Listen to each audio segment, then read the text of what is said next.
So let's kick this off. Hey, good morning, everyone. Thanks for hanging out while Carolyn and I were doing a little bit of sound check.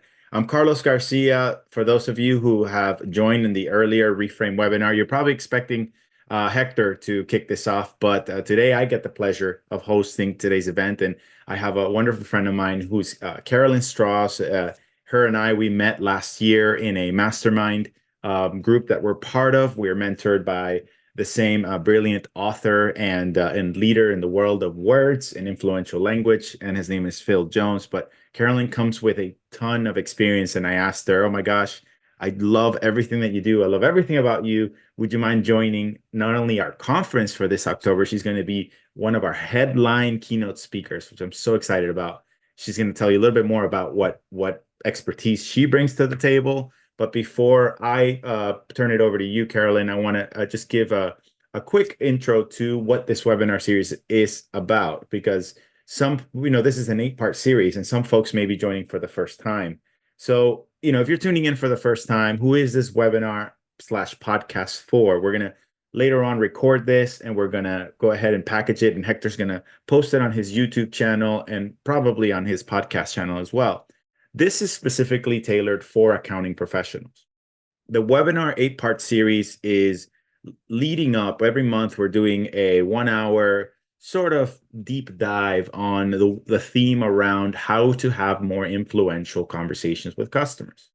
We highly believe, Hector and I, as leaders of the alt accountant community, that one of our top missions for the industry is to help accountants rebrand the profession and save it from itself.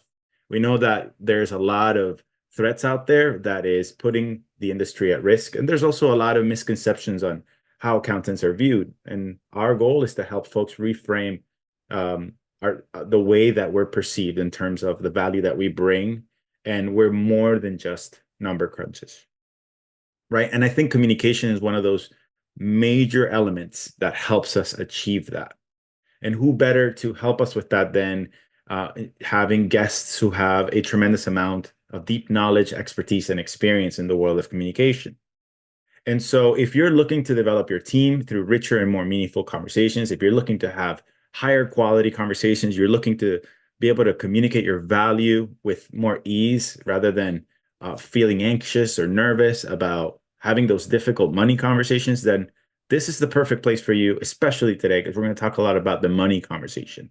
Not just in terms of how to communicate your business value, the value of someone hiring you as a professional, but also how do you coach your clients and how to better manage their financial habits so that they can achieve financial freedom and financial success.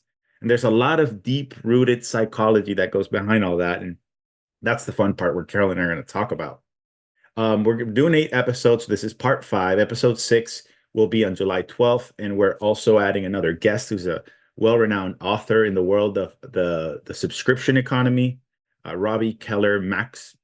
I might have gotten that wrong. Baxter, something like that. I'll get that right, and I'll correct myself later. But she is an expert in all things of how to transition from hourly billing to value pricing to the membership economy to the concept of subscription economy. And that's interesting in the world of accounting. So these episodes run anywhere between 30 minutes to 60 minutes, and Hector, myself, and a special guest will typically run these. We're going to catch these live right now via Zoom. And the chat is opened up so that you can share your thoughts, what questions you may have, anything that strikes you that you feel will be helpful for the conversation that Carolyn and I were about to have. This is 100% free, the series is. But later on, if you hang tight, I'm going to talk about how you can join this experience in more immersive and really work on that transformation in your communication skills, which is our Reframe conference that will happen in October. And Carolyn will join us among other amazing guests. We also have some incredible sponsors that we gained, and we want to make sure that we give them a shout out.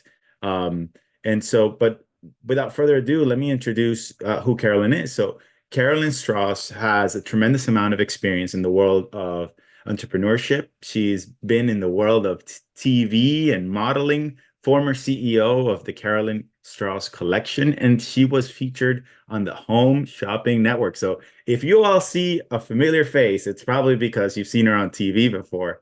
She's also been featured in a bunch of commercials, and Carolyn, I'm looking at your website and I'm looking all these commercials like, oh my God, I remember that one. It's so amazing, to see you having such a successful career. And on top of that, Carolyn is a top-rated Vistage speaker and a member of the NSA with the CSP designation, which is the highest rated designation. So also has her own podcast. But Carolyn, is there anything I missed in the intro that you'd like to share about yourself? Yeah, I can't cook. I can't cook to save my life. So, and I'm not an accountant. Okay. Excel spreadsheets give me a headache. So I value what you all do so much because you can do exactly what I can't. So thank you. Yeah. And again, just so excited. I know that you like chocolate, right? I kind of Oh my saw that God. somewhere. A, a good day contains chocolate. Yeah, that's one of the last lines on my bio because look, life's too short not to enjoy chocolate. And yes, there's gluten-free chocolate now, and there's sugar-free chocolate. So I think everybody can enjoy chocolate, but I'll take all your extra gluten and sugar, and it'll be super fun for me.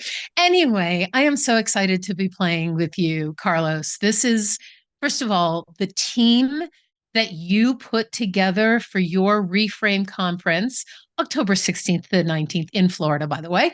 Um, it's an amazing team. So not only do I get the honor, and I'm so excited of keynoting for you because I keynote conferences all over the world. In fact, I was just in South Africa in April keynoting a huge conference there and speaking all over that country. But I will be there the whole time because I want to learn from all of the other experts who you've got on the main stage. So, what I'm really here to do today, I am not going to talk to you about numbers and accounting. I'm not. What I'm going to talk to you about is how people buy and how you, as a numbers money professional, can actually support people who are like me, own businesses, run companies. Maybe we do our own thing, but we need your help. So I want to start with you are an offer of help. And the offer of help you are is so ginormous for those of us who don't understand what you do. So Carlos and I, we were talking yesterday about this webinar. It's how do you define and create the value and demonstrate the value that you are for your clients? So I have a quick question, Carlos. Can we ask them in the chat? How do you guys define value? What makes Yeah. something valuable? Because I have, from all my years of study, I have a definition that I love for value, but I'd really love to hear how you guys, given that you're in the money profession, how do you define value? Yeah, that's a great question, right? Like, what does value Problem mean to you? solving. Love it, Julie. That's brilliant. Yeah. Oh, peace of mind. That is an incredibly valuable commodity. Oh my gosh. What else? Knowledge. Yes, absolutely. So I want you guys to watch what each of you are putting in the chat because you all bring all of these incredible things. Ah, Patricia, measurable and practical. So do you demonstrate the measurableness of how you actually support your clients? That's brilliant. Love it. Efficiency. Kathleen, thank God that you're efficient, that you can actually get stuff done, right? Saad, you've got results. I hope I pronounced that correctly. Yes, beautiful, beautiful. So I want you guys to actually take notes if you want to, or keep a copy of the chat because I want you to use each other as, like Carlos said, that he and I met in a mastermind in New York City a little more than a year ago. And I participate in masterminds because here's the thing. I've always said you can't see the jar of mayonnaise from inside the jar. We are all inside of our own jar, our own bubble. We're at our desks, we're working on our business. And sometimes we forget what we look like from the outside. So I think it's super important to remember the value that we create. So, Carlos, you ready for my definition of value? Yes.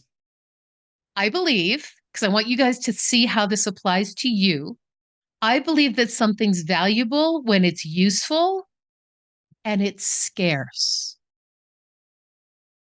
Something is valuable when it's useful and it's scarce. So, what is it about you that's scarce? Because I know you're all useful. My gosh, you're all useful.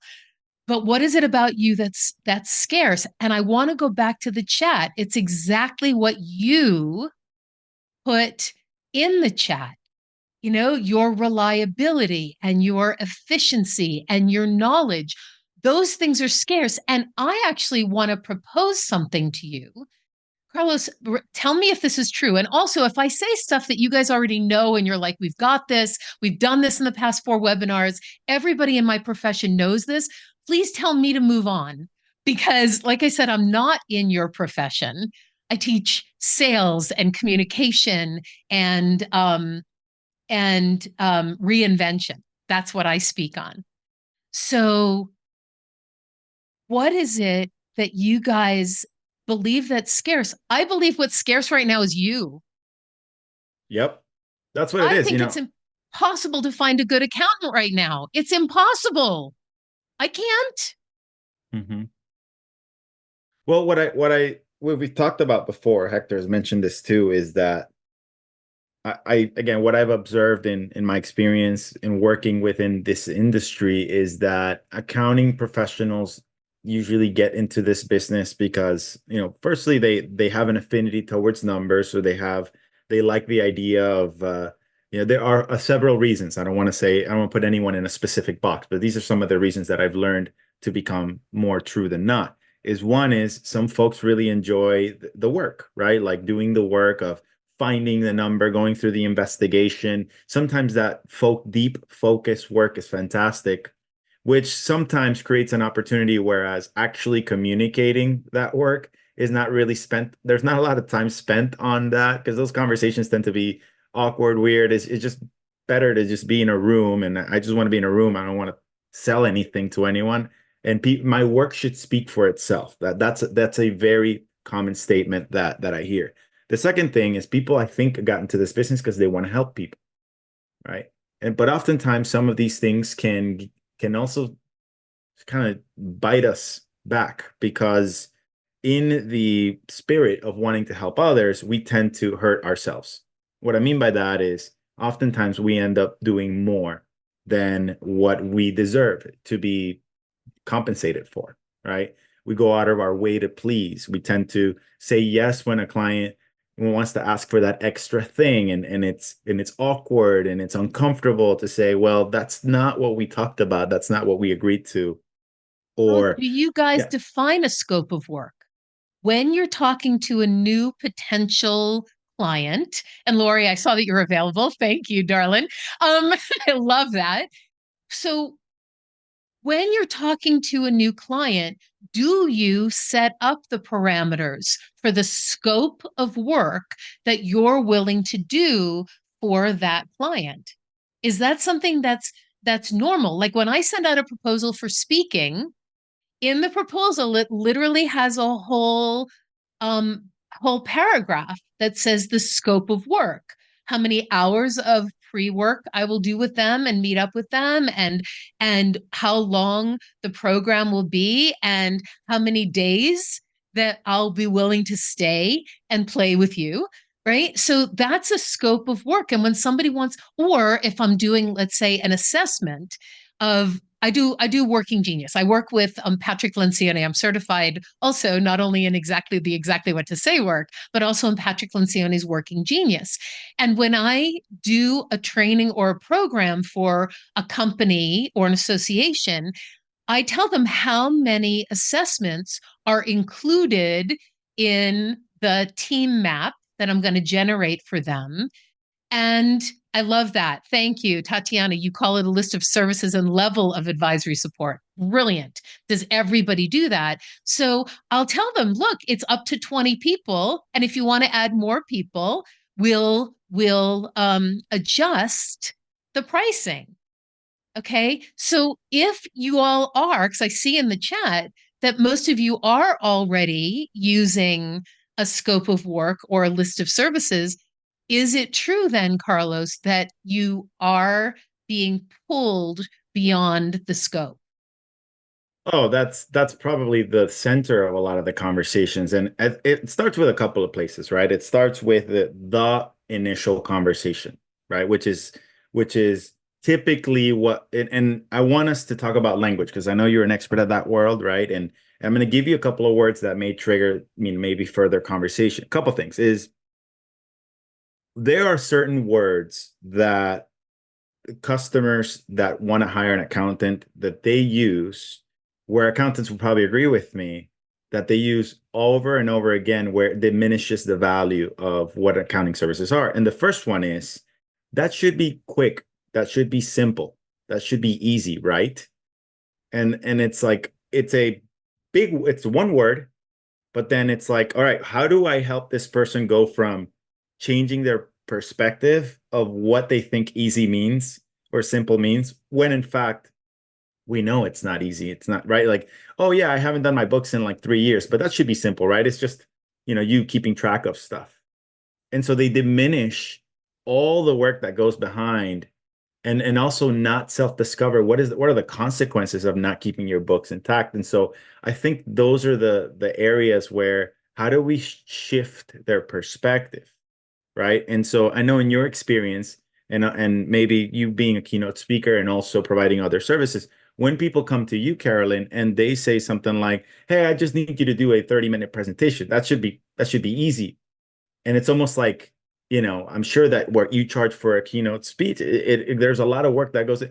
Like, well, how do you slow down the process when someone's coming at you perceiving that you're not worth, what the value and the outcomes that you truly create out of a service that you provide? And I think this is universal, right? It's not just accounting.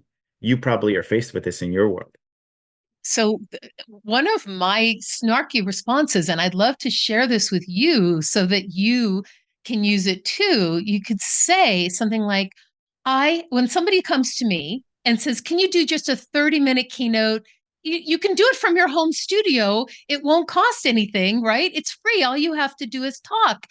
And my answer to them is, I love that. That's great. So you're inviting people to come for free and you're not charging anybody anything for this and you work for free, right? That's always my answer. So you work for free. So you have a medical practice. I love that you do pro bono Mm. medical work for people. I work, 4 times a year. I do pro bono, fee waived programs 4 times a year for charities that I love. So can you send me your charity paperwork? And I would love to have a conversation of working with you for free. Sure. Right. Yeah, exactly. I mean, Right. So it's if somebody, as an accountant, if I were an accountant and somebody said to me, "Oh, Carolyn, that should be easy," it's like, well, if it's easy, then go ahead and find anybody to do that. yeah. If anybody could do it, it would be easy. It looks easy for me because I have 5 years, 10 years, 20 years of experience doing it. But it is going to take time. It Yeah. is going to take energy. And the amount of knowledge, one of the things from our chat earlier, one of our, the knowledge that I have has taken me years to develop. But if it's easy, I don't see why you, here's my line, it would be, if it's easy, I don't see why you would need an accountant at all. Yeah. It's like, if it's And so then easy, just like I'm smile. curious, why me? Like, then why hire me? Exactly. Right. Yeah, and I think it's, there's a fine line between, um and you and I can we have different styles, right? Like, you can get away with, being friendly and fun and sarcastic with it, but there's obviously the underlying message here is here's what I do when folks are like, oh, you know what? There's this guy who's doing it for half the price that you're doing it. I'm like, great. Oh my God. Like, I actually just act like an idiot in front of them. Like, oh my God, it's an amazing deal. Like, what's the guy's name? Give me the contact. Actually, do me a favor. When you do think about hiring this person, I want you to ask them these three questions. So it's like, I'm on your side. I want to help you make sure you don't get effed over, right? Like, make sure you don't get scammed. Like, It's just showing genuine, deep care to making sure that they don't make a mistake. And what I do is I just kind of guilt them into being like, you know what? In Spanish, there's a term that says what's cheap ends up being expensive. Lo barato sale caro, right? Like when going towards the cheap route, you end up paying twice for it. And there's probably something that makes sense in that space, and many of us have probably gone through that experience ourselves, right? We try to go to the through the cheap route. We try to go to YouTube and figure it out ourselves. We try to go to wherever, and we end up spending time, wasting resources and money, and then we end up paying three times as much to fix the problem because Right. It's like hiring a bad plumber, right? You know that when they come to your house and fix something, you're going to have to get it refixed again. So it's a bad idea. Here's the other thing: if somebody doesn't value what you do, please let them go. You don't have to serve everybody. I say no to way more things than I say yes to, because if I feel that somebody's not the right client for me, right? And then it's also asking the question. This is something that I was thinking about yesterday. When I think about an accountant, I want my accountant to be a resource for me. So, my question is, do you guys have a circle of trusted resources? For me, I have a circle of trusted advisors. Like, I have trusted speakers that I can recommend when somebody asks me to speak on something that's not in my sweet spot, that's not in my expertise. Do you have other people? Do you guys have incredible financial planners that you recommend? Do you have incredible realtors that are in your area that you love and recommend? Have, I mean, anything. So if you become a resource, you all then become an invaluable part of my team. So let me ask you this question. When you're either selling to a new potential client or working with one of your other clients, do you ask them what role they would like you to play?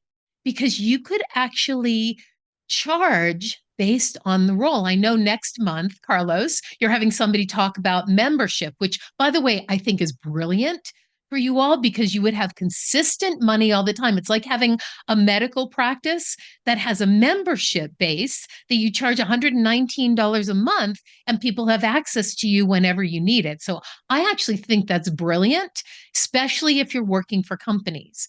So do they want you to be a number cruncher, right? Just here, let me send you my stuff, do my taxes, which should be easy, ha ha, right? Because we all know that that's incredibly complicated because I pay taxes in 35 different states.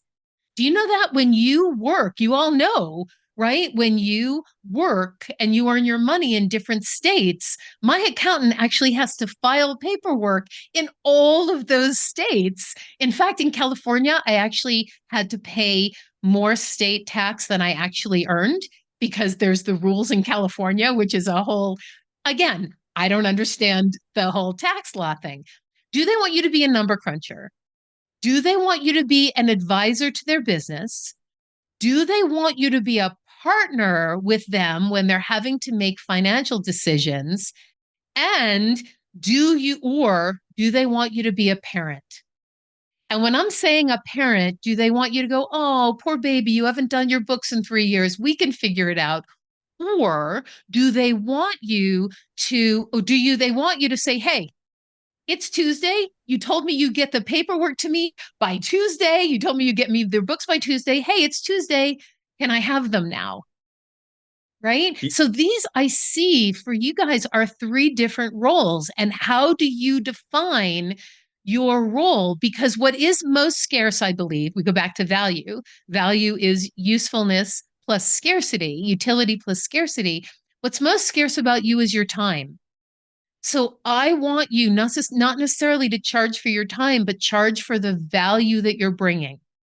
So you could play with the different tiers, right? I mean, when I work with an organization and say I do a team building with my working genius work, I'll ask, Do you guys want me to come in and be a fractional team building reinvention officer for you? Do you want me to do a one-time event? Do you want me to be an advisor to your different C-level people that need the help managing their teams? How do you want to position me?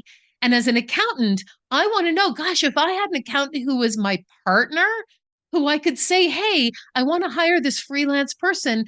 How do I do that? How do I set up the money? That would be awesome. So I don't know if you guys have ever thought about it that way of what level of service and how do they want to be communicated with? Yeah. And one of my favorite things there when we spoke yesterday, Carolyn, I was really thinking deeply about this when you asked the question, what role do you need me to be for you? Is it, do you want me to be your financial partner that, stays on top of, cares about your business as deep as you do in terms of being proactive? You want me to share anything that comes along when a new regulation might impact your industry, or something in the state that could impact your tax consequences, or whatever could affect the cost of your materials depending on whatever industry you're in? Or do you want me to be someone who's looking at your financial habits? Because we've got those clients who try to commingle their personal life with their business, and you're constantly trying to coach them, and all of that has a cost to it, right? Because we know it could create headaches for us. Like, you continue to give them these these these warnings, or this advice that, hey, I don't recommend that you do this because it's a red flag. It's going to cause an audit. It's going to create more confusion. It's more work for me and the team, and it ends up being more expensive for you. Or do you just want me to get it done without any sense of advisory or proactive, advice? And all of that has a level of cost, investment, price to it. But we need to have that upfront conversation. So I am curious, though, to ask the folks who are joining us today, what role do you feel like you play for your customers now? Just kind of type, which one are you? Are you, to your clients, are you their number cruncher more often than not? Are you their financial partner more often than not? Or do you feel like you're more of their parent, where you have to chase after them for the statements to upload every month, where you have to constantly ask them, why the heck are they spending all this money on their vacation in Greece and putting it on their business account where it has nothing to do with business? Which role do you feel like you always have to be? And let's So, and I, say more commonly, I mean, some of you are saying depending on the client. Sorry, Carolyn, you wanted to add something? no, I was going to say, Christy says, depending on the client. And I was just curious if they're defining it or if you're defining it. Because which one do you prefer to play? Right. I mean, you guys are so valuable because there are so few of you who are good now. Really, I truly believe that there are few accountants now who are really good. So if you like one of these roles better, why not position yourself as that and then price based on that. So I'm just watching the chat. So thanks you guys for playing. Yeah, absolutely. And so how do we get to there? So how do we, and I know it's through conversations, Carolyn. So I'm just curious from your point of view, knowing more about this industry and knowing, how do we set up these conversations in such a way so that we can create value, right? We've talked about influential conversations. We can only be influential if we use language that shows that we care by demonstrating empathy. We want to try to avoid being judgmental. And so the opposite of that is staying curious. So from your point of view, what are some initial things that we need to set up so that we frame the conversation and the perception of the client's value as, hey, you're going to be talking to a financial professional here, not just someone who's going to do your bookkeeping, not just someone that's going to do your taxes, and then I won't talk to you again for a year? I think it's for me, in my opinion, it's most important to figure out who you are, you, and who you like to work with. Do you have a niche? Do you want to work with female entrepreneurs? Do you want to work with small businesses? Do you want to work with large companies. Like I believe that if when I find a professional, when I find a resource, a service provider who is exactly knows my industry and knows my business, that is incredibly valuable. So I'm sure you guys have all talked about niching. Do you want to work with solopreneurs or do you want to work with bigger companies? That's first. Do you have an industry that you know about? My gosh, if I could find an accountant who understood the speaking industry and the expenses of working in 35 different states in 1 year and understood the expense that I spend on education, like you've got to understand. So good. I love that you guys are putting in the chat service-based entrepreneurs. Great. Is that in your languaging for when you're looking for new clients? Is that on your LinkedIn page? First of all, how do people find you? And is it on LinkedIn that, the people that I can serve better than anybody else, use the word better, use the word more. Those are really powerful words. And then once you've actually got somebody interested in what you're great at, you can actually then say to them, look, let me tell you how I work. That is my favorite phrase, my favorite sentence ever is let me tell you how I work, because nobody can say, no, you don't do that. Or if they say, well, I don't work that way, you can say, great, then maybe I'm not a fit for you and you can walk away. Seriously, I think this. All of the companies that I advise over the years, we do a map of who's taking their most time and where most of their ROI is coming from. And I invite you guys to do that, is to actually maybe we'll talk about that, Carlos, at the Reframe conference. Oh, I will take a note on that, because might actually be an excellent exercise for after the keynote to do, that you guys could do a map and you come in with an Excel spreadsheet, literally, of all of your clients.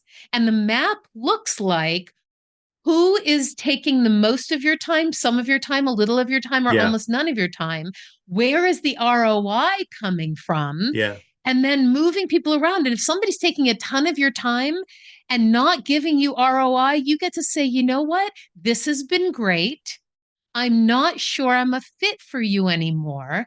Let me tell you how I work now. And here's the beautiful thing, that since COVID, since the past, since 2020 and 2021, everybody, thanks, Christy, everybody has the freedom now to change how they do business. You do not have to be who you were 3, 4, 5 years ago. So you can actually go to all of your current clients and say, you know what, things have changed. We are in a huge time of reinvention. I've just reinvented my entire business as a speaker, you guys.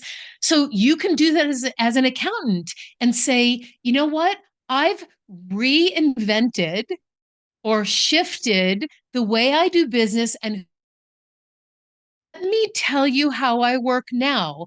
Now, the work, of course, before the work, Carlos, we talk about the work before all the time, the work before the work all the time, is you now get to set your parameters. What do you do? Who do you do it for? Why do they care? What do they want from you? What services do you want to provide? What services are you better at providing, and for whom than anybody else? And you can actually go to your clients that don't fit in your model anymore and say, look, things have shifted. Thank you for saying you love the word shifted. Things have shifted, obviously, in their world too. I mean, do you know that the rate of disruption has advanced? We are at 183% more disruption in 2024 than we were in 2019. Carlos, can I Wow. define what that looks like? That's brilliant. That's crazy. It's crazy. And this comes from the Accenture Global Disruption Index 2024. I want to invite you guys, feel free, type in your Google search or your, AI, however you're searching now, the Accenture Global Disruption Index 2024. And my favorite my favorite chart in there is that back in 2019, we were at a level of disruption which was about 10 disruptions a year. And when I talk about disruption, I'm talking about personal, professional, environmental, and global, and political, and technological. Think Mm. about that. Think about the disruption that AI has created. And that's Hector's expertise and Carlos's expertise. It is not my expertise. Do not expect me, y'all, to talk about AI at the conference. I understand it a little bit, but I won't be talking about it. But here's the thing. If in 2019, we had um, 10 disruptions a year, in 2024, 183% increase is going to be 28 disruptions a year. Meaning that if you break it up, it's going to be one every 2 weeks, but it doesn't work that it's one every 2 weeks. It's constant. So one of the things actually that I coach my CEOs that I work with now is I actually coach them to set 20% of their schedule to have free, blocked free 20% of their schedule. So that when a disruption comes, because it's going to, Mhm. you can actually now respond to the disruption. So are you guys booked 40 hours a week? Stop it. You need to stop that. So back to the conversation we were having about, let me tell you how I work. We can at the conference, and I'm here to help, by the way. I am only there to help. So if you want to have a conversation about the rate of disruption and how you can reframe what it is that you do and who you do it for, this conference is going to help you all so much be able to make more money, work with the people that you are best working with, and have your life be better. Mhm. Because people can't expect you to work at the price you were working at in 2019, 2020, and 2021, or in the same way that you used to work. Yeah. So we're going to reinvent everything. And look, we're worried about money, and here's why. All right. How many times have you been, how many times have friends around you talking about, oh my God, can you believe what rent prices or home prices are at now? Can you believe how much eggs are? Can you believe, like, it's a real thing, right? Money is something people are worried about. Like, everything just keeps on going up. And disruption is causing some of that. Obviously, some of the administration's decisions, I mean, things that happened post-pandemic, there are a couple of consequences and effects of it. But because of it, people are behaving differently. They're making decisions about what's important and what's not important differently. I think about when we talk about disruption, Carolyn, last year, for those who came to our first conference, we did what's called a self-disruption exercise. So we are leaning into it. And my favorite phrase that I learned in my past career is that we need to make the trend our friend, not our Yes. enemy, right? We Like can't you, fight AI, right? I mean, I know as speakers, look, I'm fighting. I was fighting AI. I really was. I'm like, wait a minute, but then what do they need me for if I've spent 30 years developing all of this knowledge and information and I can just go to Pi, which is the AI that I use on my phone, right? And I can go, hey, Pi, tell me the 10 things that accountants need to know to be brilliant at their job. And it's going to spit it out. What are we doing, right? But now it's a framework that we can all use, right? If you're going to, let's say you're going to work in the manufacturing space, you could actually go to AI and ask, what is it that manufacturers need to know now in the accounting space, right? I mean, look, it's not going to replace us. AI is not going to replace us. It's only going to replace the stuff that is simple. What we do and what you do is complicated. And then the other thing, I want to say one more thing, Carlos, before you start wrapping up, because I know we're getting to that time. I mean, this went so fast for me. I hope you all are getting something out of this. But money is very personal. I'll tell you how much I weigh. I'll tell you how tall I am. I'll tell you yeah. where I live. I won't tell you how old I am, and I will not tell you how much money I'm working with. Money is Hmm. very personal. So I know you guys have done work on trust and on gaining trust. I believe that that is probably the most important thing that we and you, Carlos, are going to cover during the conference in October. Yep. And I'm there to talk about how to gain trust in this rate of current constant disruption. Yeah, and all of it's communication. Like we need to value words are valuable. It's like the currency of words, right? We need to think of words like currency. There are certain words that will be more valuable than others. And if we use low value currency words, then we will get low value currency outcomes. And so we need to elevate the value of our language so that we can position ourselves as that valuable resource to our customers. As you said, and some of these conversations do become very sensitive because everybody grew up with the relationship with money is totally different, right? Right. Like I remember as a kid, my parents taught me that asking is rude.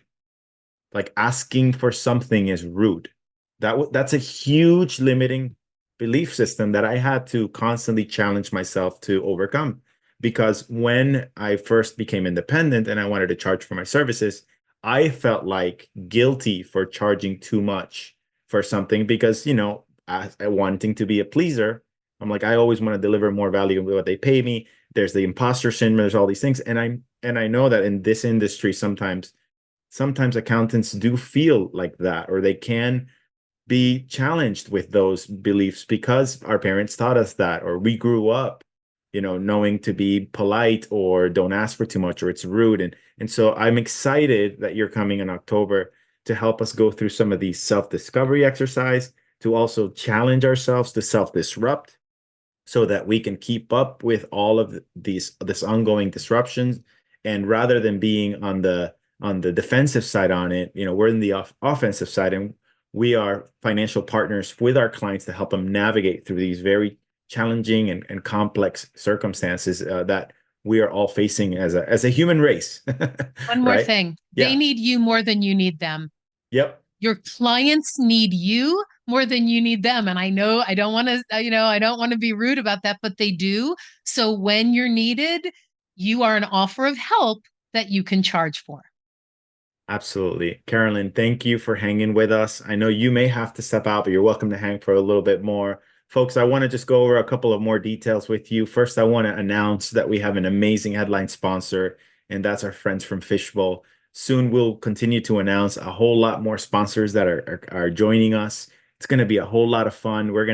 This event that we're having in October is going to be like a get together. It's like a family reunion. Last year, I'm so excited that Carolyn, you're going to join us. We have so many people from the Exactly What to Say community that's going to teach us how to elevate our language so we can be more influential. We could show up our best selves, not only for us, but for our clients and for our business, for our teams. And so I'm super excited about that. Additionally, not only is Carolyn going to be our keynote speaker, but we've been working so hard on getting this person to come back. And for those of you who came last year, I am curious, type in the chat if you were in our conference last year and you experienced it, just give me a thumbs up, or just say, hey, no, but I'm going this year. We'd just love to see who's coming this year, who came last year. But for those of you who were here last year, we got tremendous amount of feedback. We're bringing him back. The one and only Mr. Chris Do is going to also be another one of our keynote speakers. We've been working so hard to try to get him, and we finally got him. So he is a personal branding expert, which I think also connects with not only Carolyn's expertise. We're also going to introduce to you Phil Jones, who's going to join us in one of our coming. He's brilliant. He's the master of words and how to be persuasive and influential. But Chris is just someone who was there as a founding member of this community in terms of this conference. And really, it's marketing for accountants. Like, how do we market ourselves better so that we can attract the customers that we deserve to have? And I'm just super excited to bring him again. And I know that some of you who were there last year got a chance to benefit from his presence. And this is just going to be a jam-packed conference with ton of value, ton of really good energy, so we can move the industry in the forward direction. So details. All right, you want to be part of this? Come join us. We are over 50% sold, which is I'm pretty excited about, right? Like in October, we still got 4 months to go, and people are starting to inquire. But here's the thing: the end of June, one of our best discounts is going to expire. So if the ticket price is $1,800, but you can get it for $1,500 until the end of June. Don't miss it. Make sure you get yourself a ticket. If you have a friend, I'm curious, who do you know? Make sure you invite them to come to Hollywood, Florida, beachfront property. I know, Carolyn, you're looking forward to that, right? Get in front of the beach and then sip a little Mai Tai, enjoy some nice weather, some nice Florida weather. There's a lot for us that it's going to be a hangout with some learning, with some fun, a good combination of plenty of things. And by the way, we're not going to be short of valuable speakers. Carolyn is joining us. We got Phil Jones, who is the author and creator of the Exactly What to Say methodology. Kevin Boyle, who's part of our Exactly What to Say community, also a brilliant speaker.